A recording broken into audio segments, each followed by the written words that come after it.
আসসালামু আলাইকুম। আশা করি আপনারা ভালো আছেন। আলহামদুলিল্লাহ আমরাও ভালো আছি আপনাদের দোয়ায়।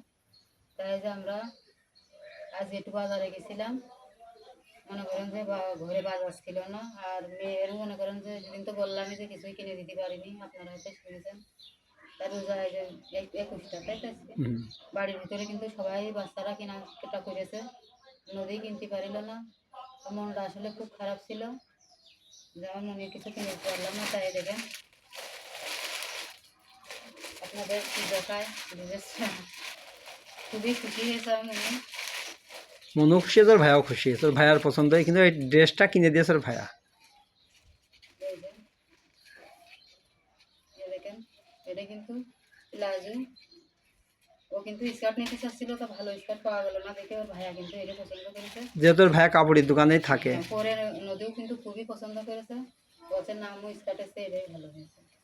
এই জামাটা কিন্তু অনেক দাম নিয়েছে। আপনারা যদি কেউ জেনে থাকেন এই জামাটার দাম কত, অবশ্যই কমেন্টে জানাবেন।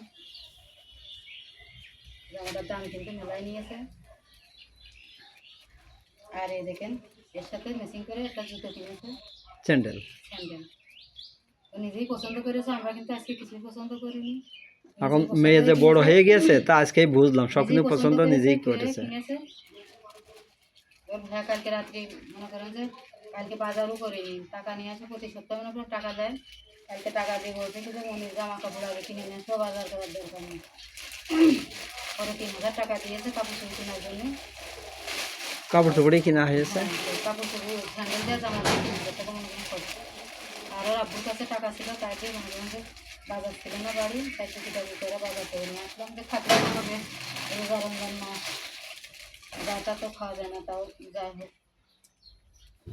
তা দেখেন